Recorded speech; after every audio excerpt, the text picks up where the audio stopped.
One obvious fact that stood out from Game 1 of the World Series is that ace pitchers, on both sides, cannot be relied upon to pitch deep into games. The bullpen and late-game defense will be huge this World Series against a high-scoring Red Sox team. Last night in Game 1 of the World Series, two of the game's best starting pitchers took the mound, Clayton, Kershaw and Chris Sale, who combined for just 24 outs. The rest of the bullpens had to get a combined 27 outs. Both star pitchers are seven-time All-Stars who specialize in keeping runners off base. However, that was not the case in Game 1. Kershaw and Sale combined to allow 12 hits, 5 walks, and 8 runs.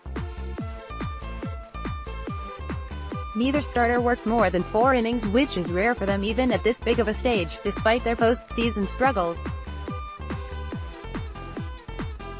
Dave Roberts had this to say following yesterday's loss about going to the bullpen early in support of Kershaw's not pitching his best last night. Per Tyler Kepler of NY Times. You look at the position players on both sides, grinding at-bats, and both teams have the ability to work pitch counts and get pitch counts higher. So you're going to have to go to the pen and play matchups, and that's kind of how we say it. The Red Sox bullpen turned out to be much more effective than Sale, allowing just a run and 3 hits in 5 innings. From a different perspective, they ended up using 6 pitchers out of their bullpen following Chris Sale, and the Dodgers only used 4. If LA can get to David Price early and force Boston to use their bullpen early, this can become a real advantage for the Dodgers for the remainder of the series. More from editorials. When facing a team as dangerous as the Boston Red Sox, no errors can be made to stand a chance against this offense.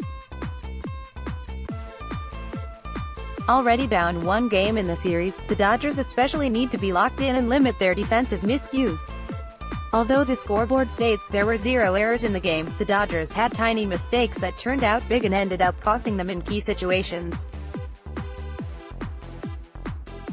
Had the Dodgers played a better game defensively, they were primed to steal Game 1. For example, in the first inning, David Freese nearly caught a foul pop-up from Mookie Betts.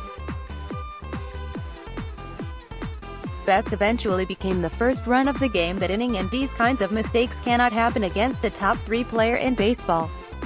Puig could have kept Andrew Benintendi on first base instead of trying to cut off Betts, which ended up being the second run of that inning. Had Puig not thrown home, Benintendi would have not reached second base and subsequently scored on the next base hit.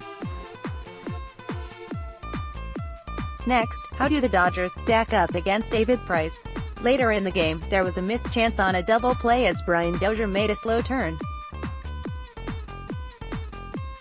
Little mistakes like this cannot be made if the Dodgers want to beat the best team that has knocked off 2 100-win teams.